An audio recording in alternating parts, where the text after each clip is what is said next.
I vote for a name change. We should stop calling it white supremacy and start calling it white narcissism. And I'm going to tell you why.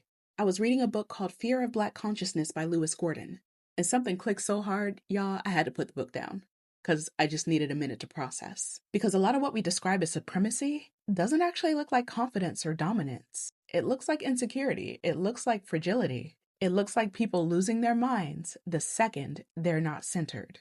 And that's not supremacy, that is narcissism. Yeah. So let me explain what I mean. Malignant narcissism is basically when entitlement, lack of empathy, and obsession with control mixed with aggression.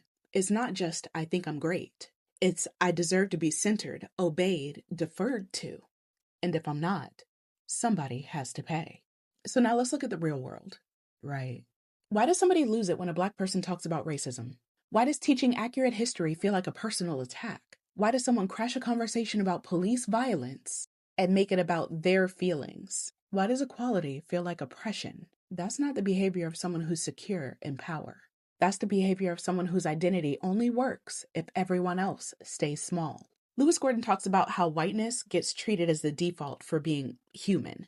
So when Black people speak from our own experiences, it feels like a disruption, like we're making it about race, even though race was already baked in. Everything is about race, everything. And that's where the narcissism shows up.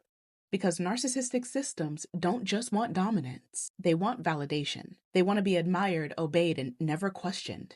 Look at the examples. A Black athlete kneels quietly, and it's a national meltdown. Black students ask for inclusion, and it's, why are they dividing us?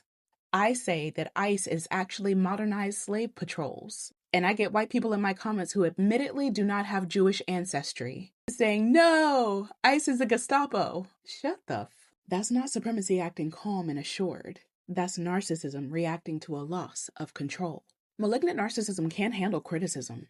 It can't handle boundaries. And it definitely can't handle being told you're not the center of this story. That's why the reaction is always rage, denial, or rewriting reality.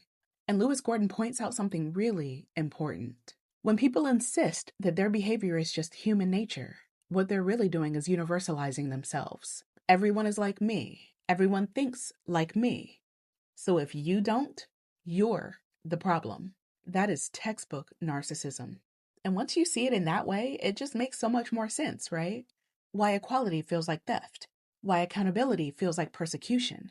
Why diversity feels like erasure. Why Black consciousness is treated like danger instead of awareness. This system doesn't freak out because it's losing power. It freaks out because it's losing attention. So yeah, I'm voting to change the language because white supremacy sounds like strength. And what we're dealing with is actually a system that can't survive without admiration, dominance, and silence from everyone else. That's not supremacy, y'all. That is white narcissism. And once you name it that way, the behavior stops being confusing. It becomes predictable.